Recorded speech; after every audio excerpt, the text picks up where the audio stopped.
Welcome all. In today's briefing, I'll just be explaining as to the award, the Nobel Prize in Chemistry, and its bearing on the welfare of the society. How science and society is connected, we as educators must clearly try and explain the relevance and the importance of science and its deep connection with society. One cannot progress without the other.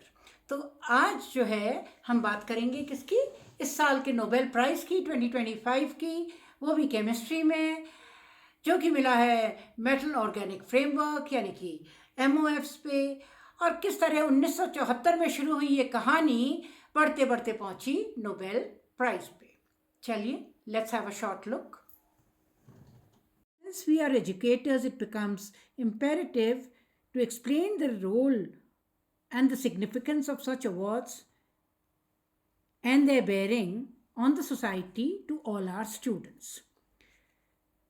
Well, this year's Nobel Prize in Chemistry, the recipients were Susumu Kitagawa, Kyoto University, Japan; Richard Robson, University of Melbourne, Australia; and Omar M. Yaghi, University of California, Berkeley, USA.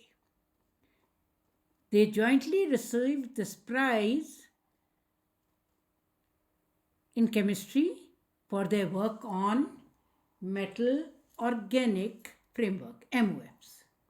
The idea or the development of metal organic framework was initially laid by Robson in the year 1974.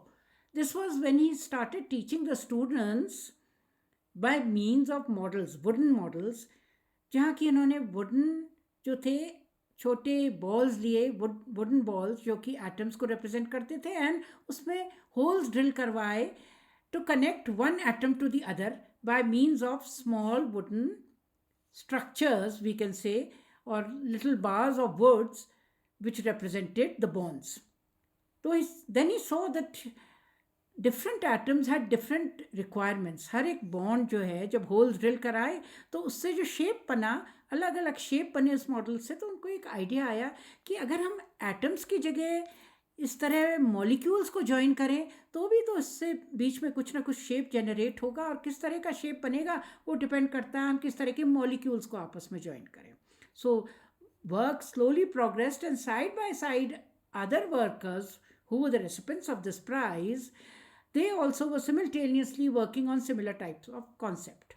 तो 1995 में क्या हुआ कि अभी आपको दिखाऊंगी वो structure भी, कि इनऑर्गेनिक और ऑर्गेनिक मॉलिक्यूलर बिल्डिंग ब्लॉक्स जब बनने शुरू हुए, इनऑर्गेनिक मतलब जो मेटल्स थे, और साथ में ऑर्गेनिक मोइटीज़ थी, या ऑर्गेनिक कहना चाहिए, उसमें ऐसे मॉलिक्यूल्स थे जो उसके साथ कनेक्टेड थे, और इनके कनेक्शन से आपस में जो एक फ्रेमवर्क तैयार हुआ, जो एक स्ट्रक्चर तैयार हुआ, ये देखा गया कि वो 0 से लेके उसके dimension 0 to 4 dimensional, 4 we can say, वैसे तो बेसिकली 3 तक है, लेकिन 4th is the MOF which is the smart material with changing structure over time.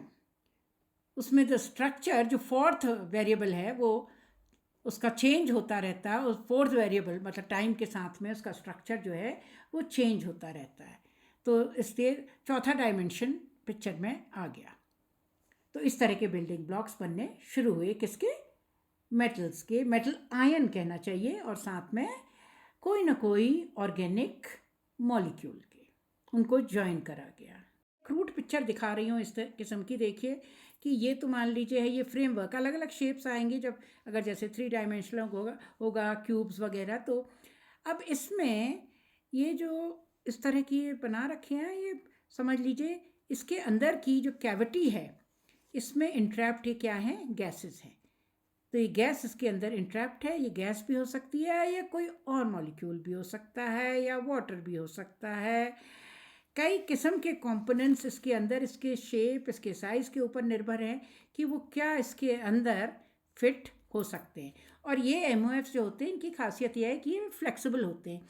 एक बार ये चीज़ इसमें से निकल जाए तो इसके बाद क्या होगा, ये होंगे तो स्टेबल स्ट्रक्चर्स, लेकिन फिर इनका शेप जो है वो बदल जाएगा। 1999 में ये आगी ने कंस्ट्रक्ट करा, बहुत ही स्टेबल, ये MOF5 लिख रखा है इसमें, फ्यू ग्राम्स, बहुत ही कम ग्राम जो होता है इसका, उतने कम ग्राम में ही इसका जो एरिया होता है, इसके अंदर जो एरिया है वो फुटबॉल पिच के बराबर हो सकता है। तो आप समझ सकते हैं क्या इसकी यूटिलिटी हो सकती है, इतना बड़ा एरिया फ्यू ग्राम्स के अंदर। और ये देखिए क्या है, एक क्रूड सा स्ट्रक्चर बना रखा है मैंने, ये रिप्रेजेंट करता है कार्बन को, जो इस तरह से डार्क यहाँ दिखा रखे हैं बीच में विद अ स्मॉल कैविटी, ये कार्बन है सारे, ठीक है। ये है ऑक्सीजन और ये है जिंक। तो इस तरह से ये आपस में ज्वाइन होके ऐसे ये स्ट्रक्चर्स हेक्सागन्स के बना रहे हैं। और ये है इसके अंदर की cavity, and the cavity area is as big as a football pitch, although it may be just a few grams. So the implications of this on its properties is vast and the utility is vast.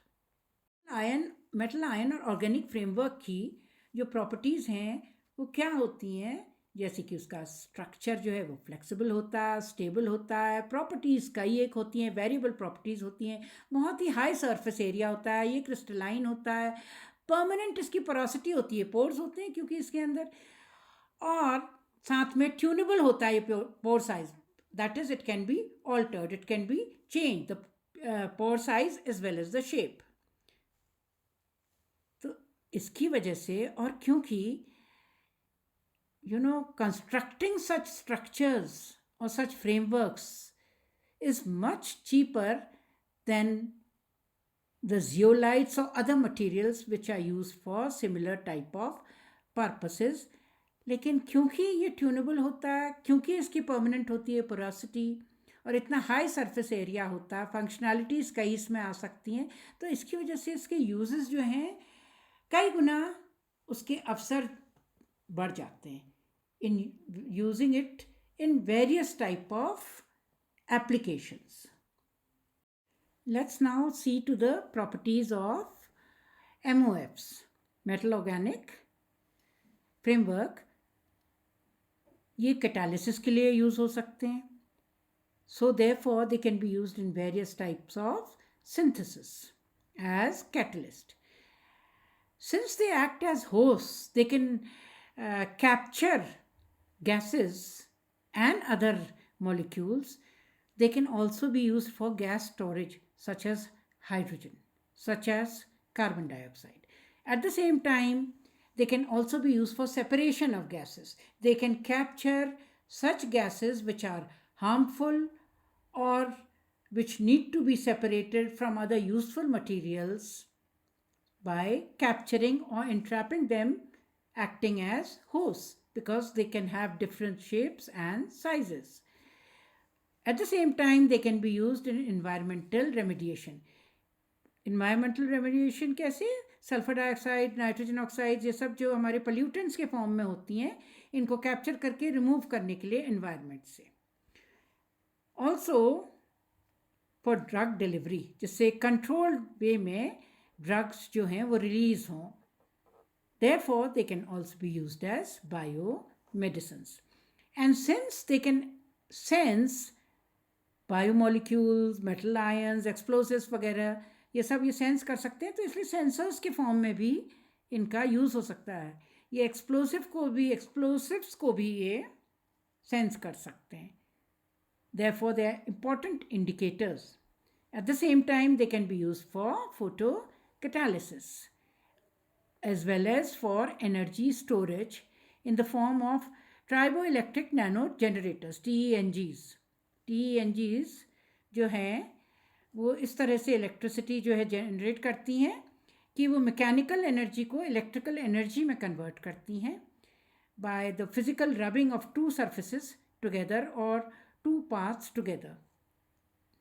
These are becoming very important tools for energy harvesting.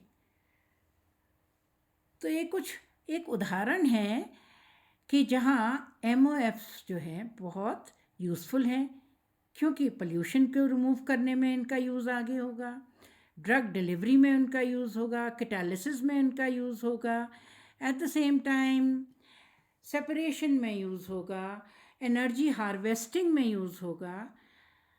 Hence, the Nobel Prize for MOFs goes to chemistry because they are connected with so much of their application and moreover interesting behavior.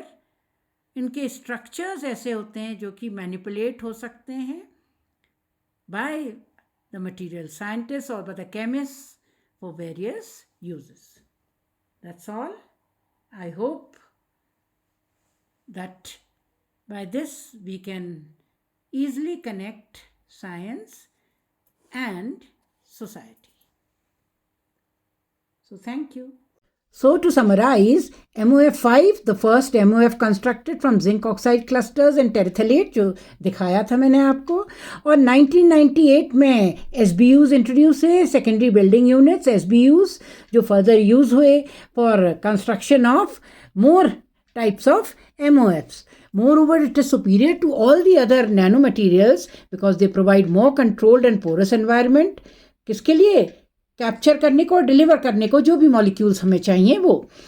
At the same time, they possess much larger surface area as compared to the other materials, porous material like zeolite, activated carbon and other nanomaterials, and high stability and low cytotoxicity.